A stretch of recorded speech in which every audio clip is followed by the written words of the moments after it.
പിന്നെ ഇവിടെ 4-5 ബോട്ടുണ്ട് ഇവിടെ ഈ ഭാഗത്ത്. ആട് കേറിയാട്ട് ഇറങ്ങിയാലോ എന്താ? പിന്നെ നമ്മളെ താഴത്ത് നമ്മളെ കുറച്ച് വീടുണ്ട്, നമ്മളെ ഉറച്ച ബോട്ടാണ്. അവിടെ കേറിയിട്ട് നമ്മൾ ഇങ്ങനെ അങ്ങോട്ട് പോരാം.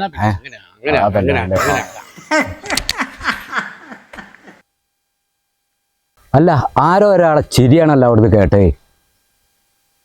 ആരാണ്?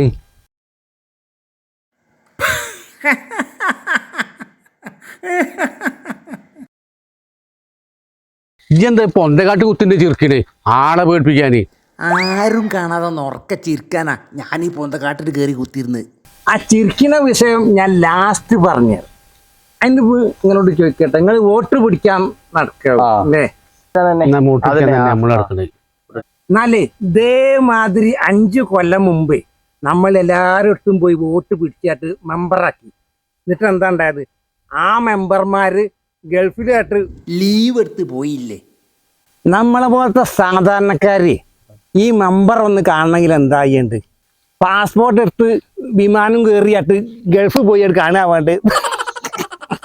എന്നാലേ തിരിച്ച് അതിനൊന്നുമല്ല, അത് പറഞ്ഞു തരാം. എന്താ ഇത് കഴിഞ്ഞല്ല നമ്മളെ കൂടി എഴുതിണ്ടാക്കിയ മറ്റേ പ്രകടന പത്രികയല്ലേ? അതായത് ഇതിലെന്താ പറയുന്ന അറിയാം നിങ്ങൾക്ക്? ഇങ്ങോട്ട് നോക്കി, തെയ്യത്തുംകടത്തുനിന്ന് ചാലിയാർ പുഴ വരെ ഇരുവഴിഞ്ഞിപ്പുഴൻ്റെ തീരത്തുകൂടി ബൈപ്പാസ്. എത്ര കോടി പൈസ വേണം അതിന്? ഇവിടെ ഒരു കുണ്ടനടായി കൂടി നന്നാക്കാൻ പൈസ അല്ല, പിന്നെ ഇപ്പൊ ഇതുണ്ടാക്കുന്നത്. അല്ല അടക്കി ഒന്ന് പറയാനുണ്ട്. ഏതായാലും കൊല്ലം നമ്മളെന്തോന്ന് എഴുതി പിടിപ്പിക്കണമല്ലോ. എന്നാ പിന്നെ ഒരു സംഭവമായിട്ട് എഴുതിക്കാളി.